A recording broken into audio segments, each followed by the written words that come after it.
A União das Casas Espíritas da Zona Norte apresenta O Espiritismo está no ar. Um programa que anuncia, esclarece e consola.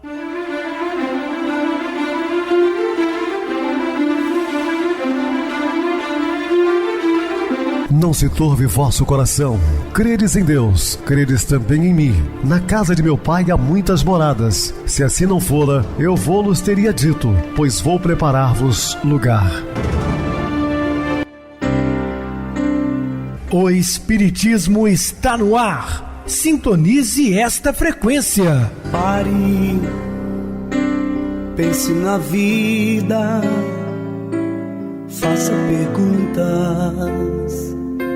Olá, meus amados e queridos irmãos ouvintes da Rádio Clube FM, também do programa Espiritismo está no ar. Muito obrigado pelo carinho, pela sintonia. Estamos no ar desde 2014, há 11 anos, levando a mensagem consoladora de Jesus pelo rádio e também pela internet. O nosso canal é Viver _ Melhor. Se inscreva, deixa seu like, sua opinião sempre importante para nós. Ou podem também digitar no YouTube, o Espiritismo está no ar. Lá encontrarão vários programas, inclusive o do dia. Eu recebo carinhosamente meu querido amigo espiritista, trabalhador da Casa Espírita Maria de Nazaré, Adilson Reis. Uma boa noite, seja muito bem-vindo. Boa noite, Pedrosa. Boa noite a você, ouvinte da Rádio Clube FM. Com muito carinho, nós estamos mais uma vez juntos no programa O Espiritismo está no ar. Então vamos estudar e aprender juntos. Que Jesus nos abençoe. Bem, meus irmãos, vamos falar sobre Em Atenas, a indiferença. Dúvidas? Entre em contato conosco, ligando para o WhatsApp da Rádio Clube FM, 0 operadora 32 999327758. Para falar comigo, utilize ETIM 98801-2675.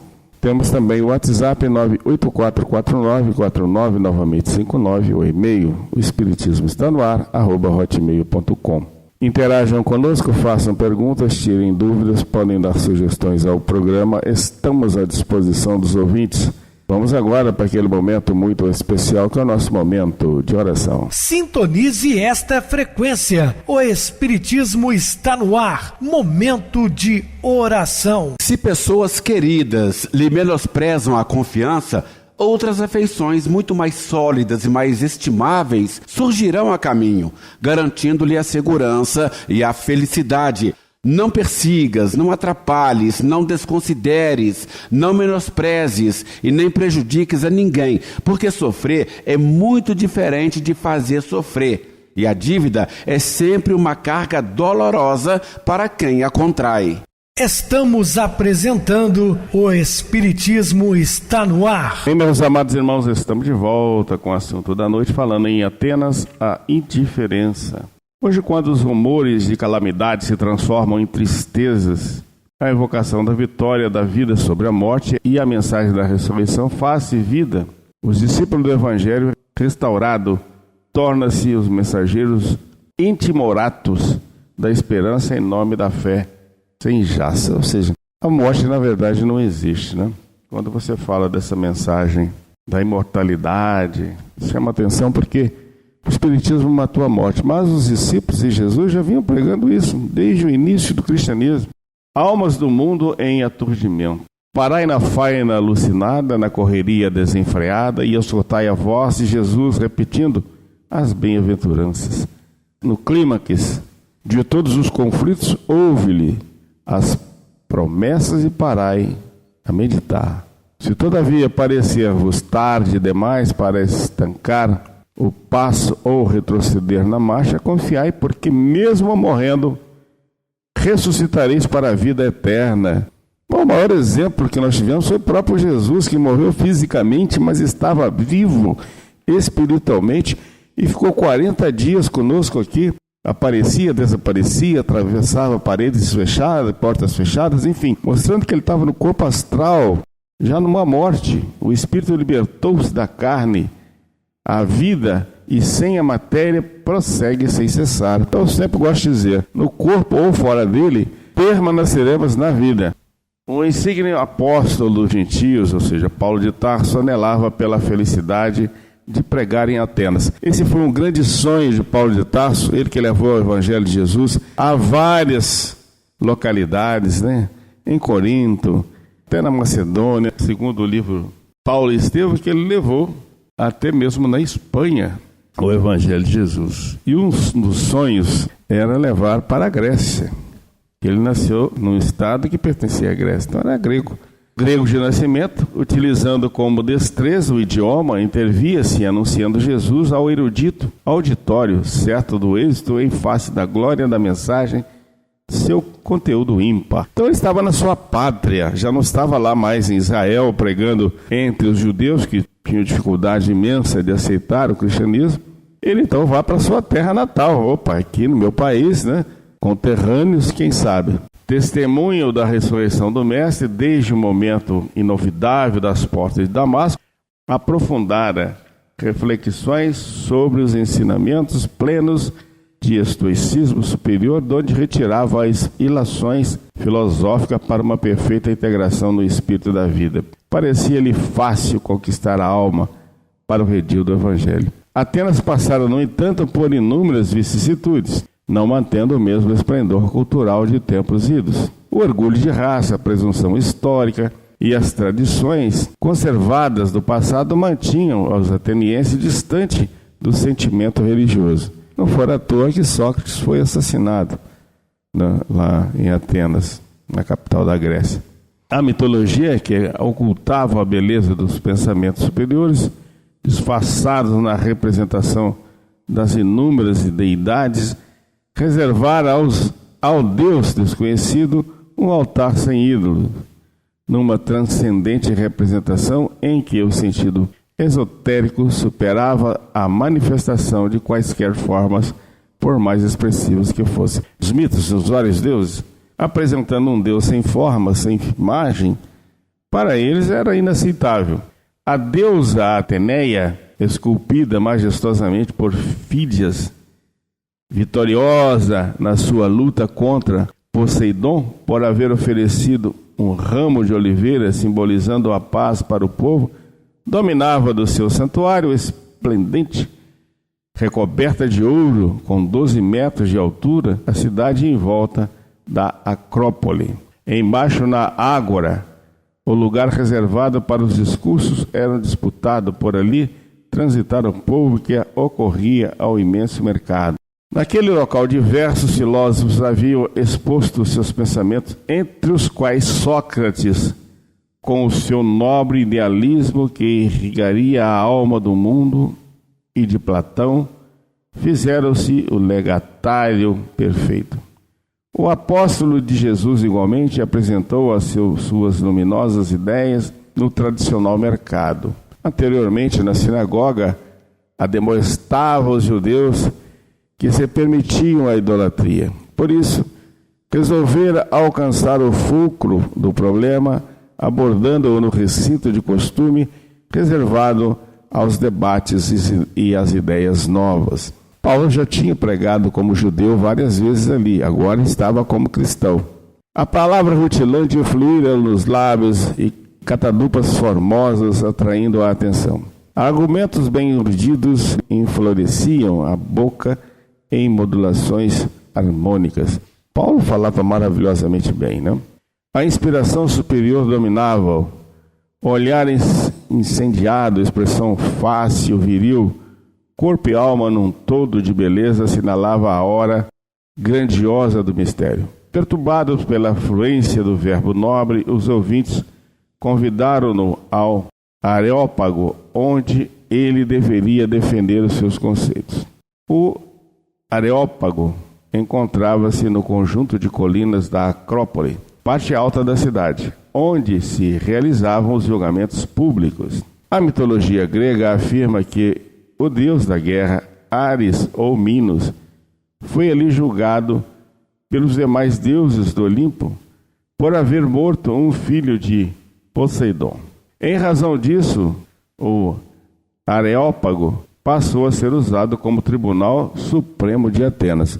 Vejam só para onde eles estavam levando Paulo de Tarso, aonde era permitido julgamento. Ali foi julgado Orestes por haver assassinado sua mãe, Quitimestra, sendo absolvido pela deusa Atenas, que lhe concedeu a graça. Também é chamado de Colina de Ares. Paulo considerou os comportamentos religiosos vigentes e, sensibilizado, sem qualquer receio, apresentou Jesus, o Filho de Deus único, que ressuscitou dos mortos, demonstrando a indestrutibilidade da vida espiritual.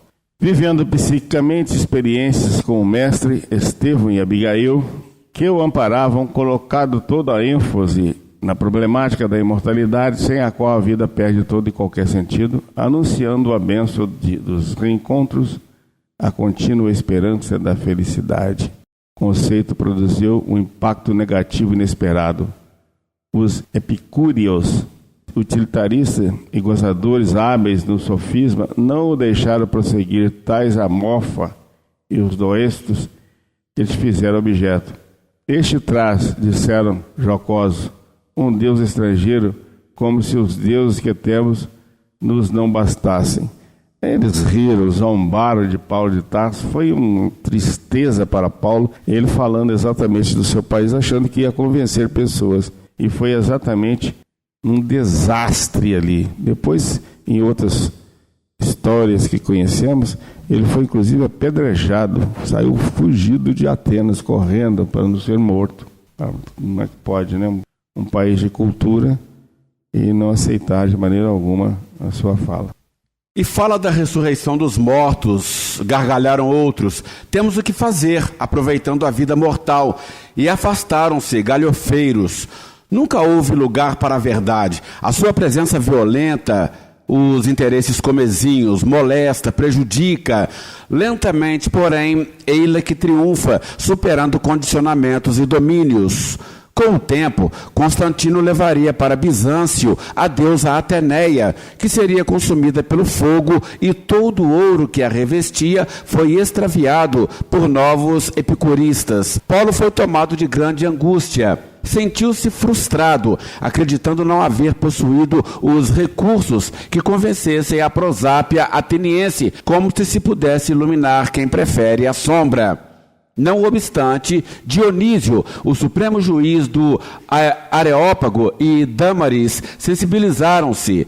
Alguns outros, humildes ouvintes, tocaram-se com seu verbo fluente. Dionísio e Dâmaris iniciaram a modesta igreja que sobreviveria aos ídolos, embora os homens entronizassem no futuro novos e lamentáveis deuses. A semente estava lançada. Do Areópago não ficou, através dos tempos, pedra sobre pedra que não fosse derrubada. Superando os acontecimentos que ali sucederam, a rápida e pungente presença do apóstolo Paulo permaneceria assinalando o antes e o depois. Areópagos multiplicam-se pelo mundo repletos de discutidores vãos, apresentando filosofias imediatistas que embriagam e matam. A lição de Jesus, o insuperável mestre da ação plena e da palavra justa, permanece por norma de vida, qual amanhecer sublime iluminando a confusa Atenas de todos os tempos.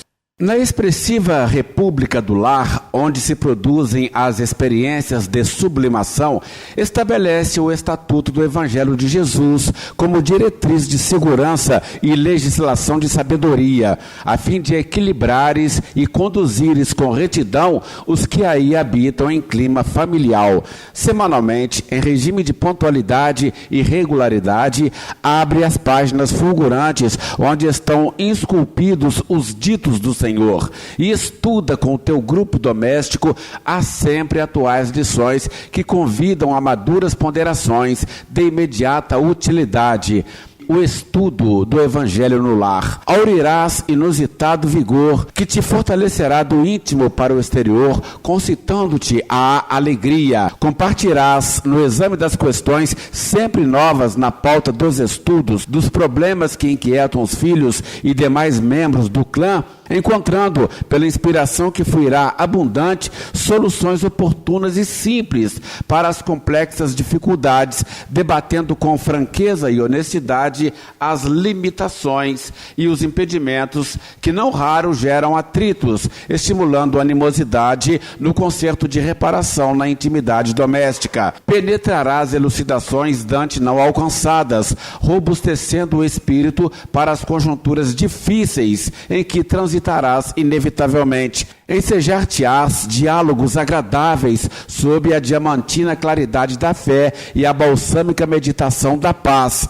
estabelecendo vigorosos liames de entrosamento anímico e fraternal entre os participantes do ágape espiritual. Dramas que surgem na família, incompreensões que se agravam, urdiduras traiçoeiras, pessoas em rampas de perigo iminente, enfermidades em fixação, cerco obsessivo constritor, suspeitas em desdobramento pernicioso, angústias em crises a caminho do autocídio, inquietações de vária ordem em painéis de agressividade ou loucura, recebem no culto evangélico do lar o indispensável antídoto com as consequentes reservas de esclarecimento e coragem para dirimir equívocos, finalizar perturbações, predispor à paz e ajudar nos embates todos quanto aspirem à renovação, entusiasmo e liberdade. Onde se acenda uma lâmpada, coloca-se um impedimento à sombra e à desfaçatez. No lugar em que a ordem elabora esquema de produtividade, escasseia a incúria e se debilita a estroinice. O convite do Evangelho, portanto, lâmpada sublime e lei dignificante, tem caráter primeiro. Da mesma forma que a enxada operosa requisita braços diligentes e a terra abençoada espera serviço de proteção e cultivo, a lavoura do bem entre os homens exige trabalho contínuo e operários especializados. Começa desse modo, na família, a tua obra de extensão à fraternidade geral, inconsequente a regimentar esforços de salvação externa e falires na intimidade doméstica, adiando compromissos, fazer o indispensável da tua parte, todavia, se os teus se negarem compartilhar o ministério a que te propões, a sós, reservadamente, na limitação da tua peça de dormir, instala a primeira lâmpada de estudo evangélico e porfia. Se, todavia, os teus filhos estiverem ainda sob a tua tutela, não creias na validade do conceito de deixá-los ir sem religião, sem Deus. Como lhes dás agasalho e pão, medicamento e instrução, vestuário e moedas, oferta-lhes igualmente o alimento espiritual, semeando no solo dos teus espíritos as estrelas da fé, que hoje ou mais tarde se transformarão na única fortuna de que disporão ante o inevitável trânsito para o país do além-túmulo. Não te descures. A noite da oração em família, do estudo cristão no lar, é a festiva oportunidade de conviver algumas horas com os espíritos da luz, que virão ajudar-te nas provações purificadoras, em nome daquele que é o benfeitor vigilante e amigo de todos nós. Queixas-te amargurado ante os problemas que se sucedem, considerando não teres aquinhoado com ensejos de ventura e triunfo de que outros se beneficiam. As tuas hão sido lutas sem quartel, provocadoras de desatinos, que te estiolam os propósitos de enobrecimento. Os dias se sucedem cansativos, debilitando as tuas fibras morais, de tal modo que, mesmo emulado a uma salutar reação, não te dispões concretá-la. Paisagens cinzas, agitadas pelas tormentas desanimadoras, constituem os horizontes do teu caminho. Desaires e pessimismo são os estados da alma que te assinalam a marcha.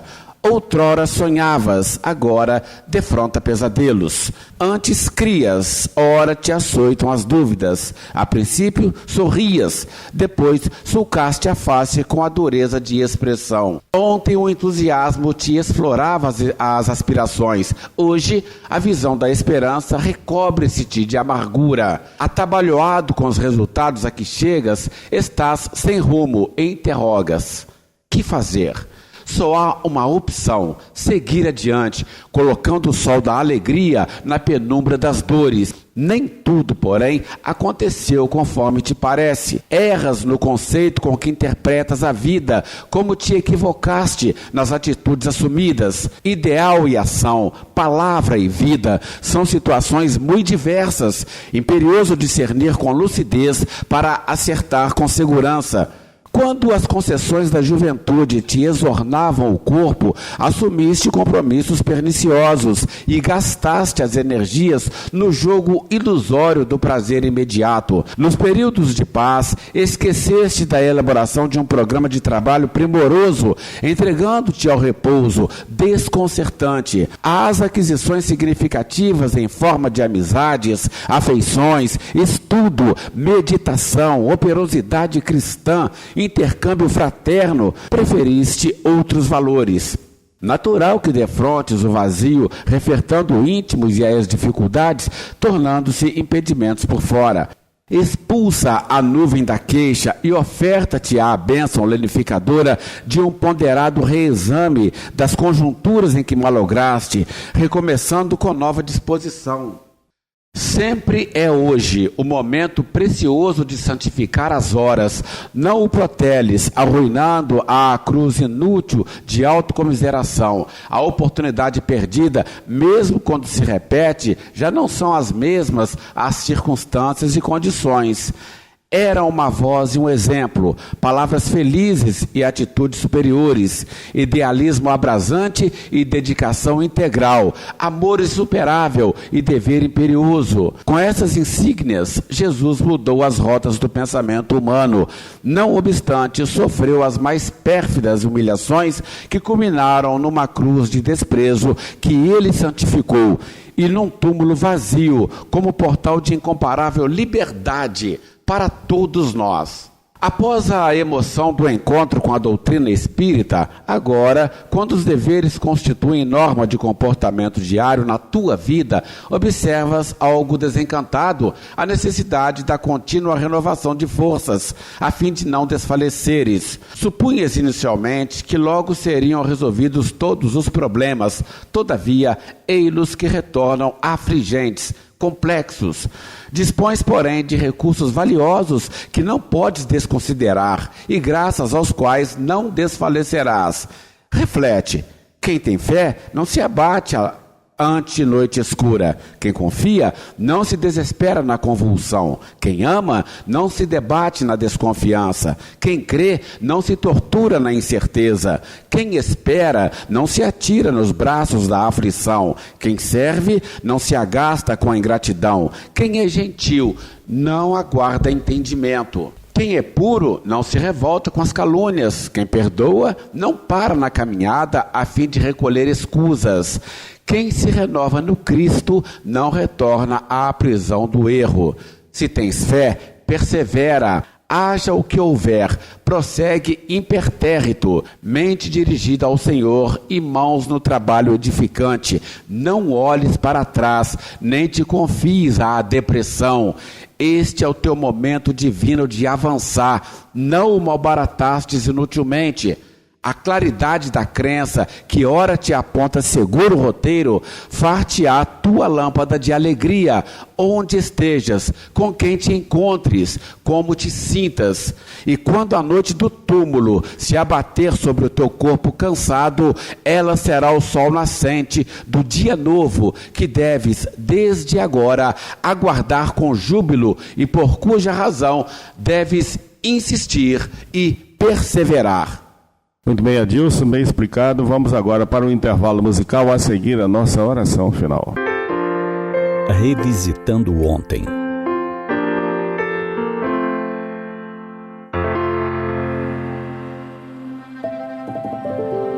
Com extrema curiosidade, subo os degraus do castelo medieval, fortaleza de batalhas inglórias, e impressionam-me as marcas deixadas pelas águas do mar, que a cada dia investem contra as altas muralhas. Visito as alamedas com arbustos verdes, atravesso salas imensas, extasiando-me com a arquitetura de tempos tão recuados. Enfim, com quase devoção, adentro um imenso salão.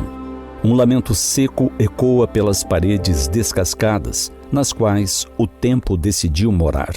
O cheiro de pó e carvalho antigo invade-me os pulmões, trazendo o gosto metálico de eras que a história quase apagou. Caminho pelo salão vazio, sentindo o peso de séculos nas pontas dos dedos, ao tocar as colunas de mármore gasto e sem brilho.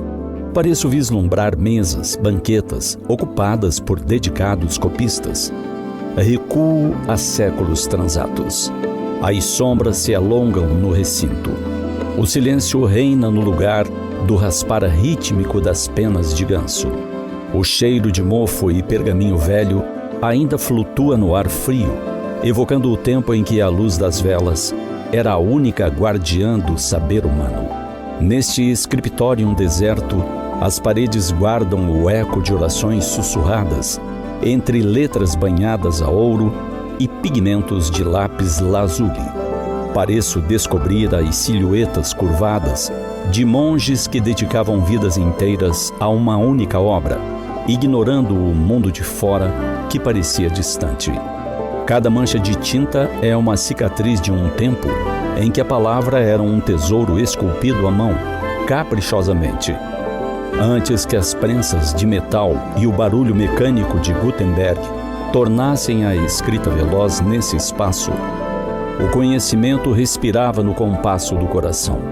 Os manuscritos partiram, as estantes estão nuas, e o que restou foi apenas a poeira de um pensamento que não precisava de máquinas para ser eterno. Sinto-me como um visitante em um templo de paciência esquecida, onde a alma do livro morreu antes mesmo de ser impressa em série pela primeira vez. No vazio da sala, o tempo parou no exato instante em que a última pena caiu ao chão, cedendo lugar ao chumbo, antimônio e estanho. Indago a mim mesmo, ante a emoção que me invade, se não terei presenciado as cenas reais desse trabalho.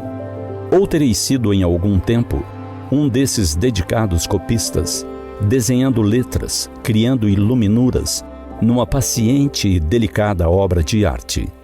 Foram-se os anos. Hoje, no desfrutar de tanta tecnologia, honro na lembrança o trabalho heróico dos dedicados e anônimos registradores, que devotavam sua criatividade e seu esforço para que não se perdessem ditos e feitos de uma humanidade em ascensão. Para onde mais seguirão os passos dessa humanidade, concebida à imagem e semelhança de um Criador insuperável?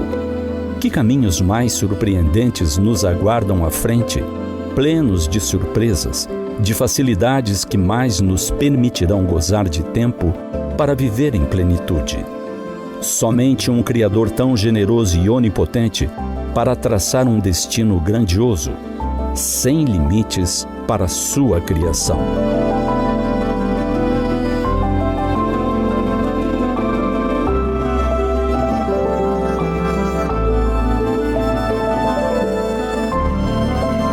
Sintonize esta frequência. O Espiritismo está no ar. Momento de oração. Senhor Jesus e Mestre, sabemos que recursos do alto todos devemos pedir. Todavia, não podemos esquecer de que o primeiro auxílio há de partir de nós mesmos.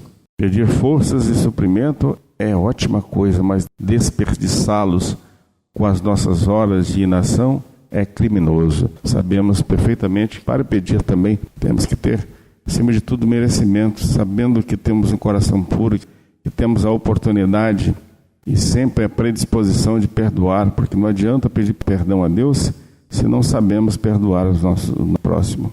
Senhor, nos abençoe com o nosso propósito, hoje e sempre, graças a Deus. Meu querido irmão Adilson, suas despedidas. Programa de hoje, obrigado a você ouvinte que nos acompanhou até agora. Estaremos juntos em outras oportunidades, assim Jesus nos permitindo. Obrigado a todos pela companhia, tenham todos uma boa noite, muita paz. Jesus nos abençoe. Boa noite para você, Adilson, muito obrigado pelo apoio aqui no programa. Boa noite também a todos os amados irmãos ouvintes do YouTube, internautas do Brasil e do exterior, nossos irmãos da Zona Norte de Juiz de Fora que nos acompanham com a rádio local 87,9 Rádio Clube FM. Continue ligados ouvindo a nossa próxima atração, o programa Batidão com o DJ Tico. A seguir da voz de Ailton Moreno, o Encontro Central. Boa noite a todos e até amanhã, se Deus quiser.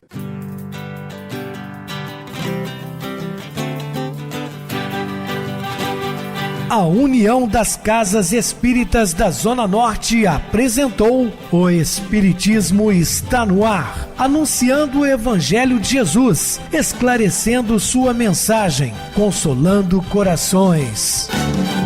Olhe pro céu e descubra imagens de luz.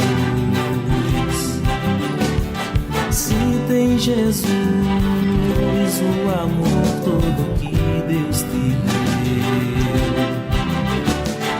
Pense no bem, no melhor em que pode fazer. Seja o que for, também vai receber. De coração, ajude-me, irmão, a caridade é o caminho do amor. Faça ainda que possa sofrer, pois bênçãos de Deus há de ter. Ame, perdoe e viva melhor a natureza, o céu e o mar. Veja o encanto que a vida nos dá, a chance eterna que temos para amar, para amar. Olhe pro céu e descubra imagens e luz. Sinta em Jesus o amor todo que Deus te deu. Pense no bem, no melhor em que pode fazer. Seja o que for, também vai receber. De coração, ajude o irmão, a caridade é o caminho do amor. Faça ainda que possa sofrer, pois bênçãos de Deus há de ter. Ame, perdoe e viva melhor a natureza, o céu e o mar. Veja o encanto que a vida nos dá, a chance eterna que temos para amar.